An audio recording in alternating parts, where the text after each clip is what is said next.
नाज़रीन, हैदराबाद में क़दीम मेमण मोहल्ले वासी मक़बूल मेमण ब्लैकमेलरनि खां तंग अची एहतिजाज करण ते मजबूर थी वियो आहे।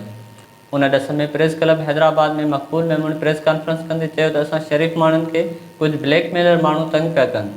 हिन चयो त मूं माइटनि खां मेमण मोहल्ले में कुझु प्रॉपर्टी ऐं फ्लैट ख़रीद कया हुआ जंहिं में किराएदार रहंदा हुआ।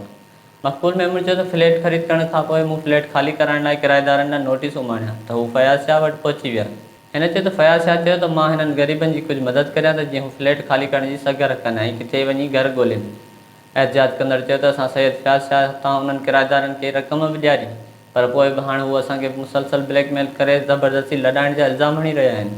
मक़बूल मेमण सां गॾु आयल अयूब भट्टी बि तस्दीक़ कई त संदसि भाइटे जोजी भट्टी खे बि पराओ फ्लैट ख़ाली कराइण लाइ पैसा ॾिना विया। अयूब भट्टी चयो त जोजी भट्टी जी ज़ाल ऐं ॿिया अजाया इल्ज़ाम हणी मक़बूल मेमण जी साख खे नुक़सानु पिया रसाइनि, अख़्तियारियूं नोटिस वठनि। असांजो मसइलो इहो आहे जो असां हिकिड़ी जाइ परचेस कई हुई मेमण पाड़े में, जेका असांजा रिश्तेदार हुआ उन्हनि जी हुई। उहा तक़रीबन 40 सालनि खां माण्हुनि जे वटि किराए जी शिकल में हुई।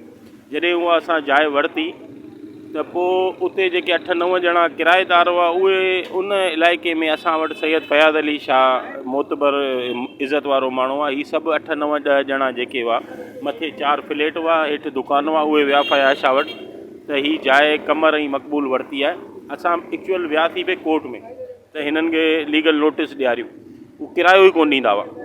पोइ बहरहाल साईं असांखे सॾायो, असांखे चयो त यार हीअ पाड़े जा आहिनि, पुराणा वेठा आहिनि, हिननि खे कुझु माली हिननि जी मदद करियो। असां चयो ठीकु आहे साईं, असां कोर्ट में वञण खां सुठो आहे जेतिरा वकीलनि खे ॾींदासीं ख़ाली कराईंदासीं, हिननि खे था मदद करे ॾियूं।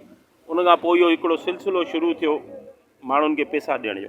माण्हुनि खे असां पैसा ॾिना, उन में जेको जोजी भट्टी आहे उनजो सॻो चाचो आहे, हीउ बीठो अयूब भट्टी, इनखे पैसा ॾिना। सभिनी खे पैसा ॾींदे सभिनी जूं असां वटि वीडियो मौजूदु आहिनि, फ़ोटू मौजूदु आहिनि, 8-10 ॼणा गवाह हुआ।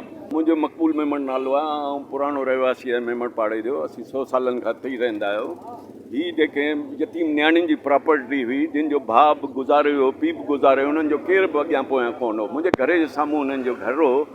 पोइ हुननि नियाणियुनि खे ते एतबार कोन ते कयो त बाबाला असांखे पैसा केरु ॾे न ॾे।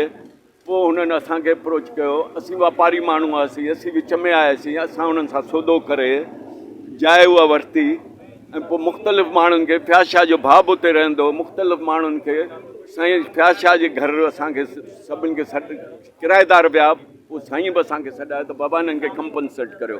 उहो ई मुंहिंजो बि उहो ई साॻियो मौक़िफ़ आहे जेको कमर भाउ जो आहे, त हीअ असांखे मुख़्तलिफ़ नमूननि सां तंग करे रहियो आहे। जोजी मुंहिंजो भाइटियो आहे, उनखे बि पैसा जीअं असांखे मिलिया थी उनखे बि ॾिनऊं। असांखे वधीक उनखे वधीक मिलिया, असांखे 10 लख मिलिया, उन्हनि खे 20 मिलिया आहिनि। हा भई हाणे इहा त का ख़बर न आहे, अलाए छो पियो करे, का ख़बर न आहे।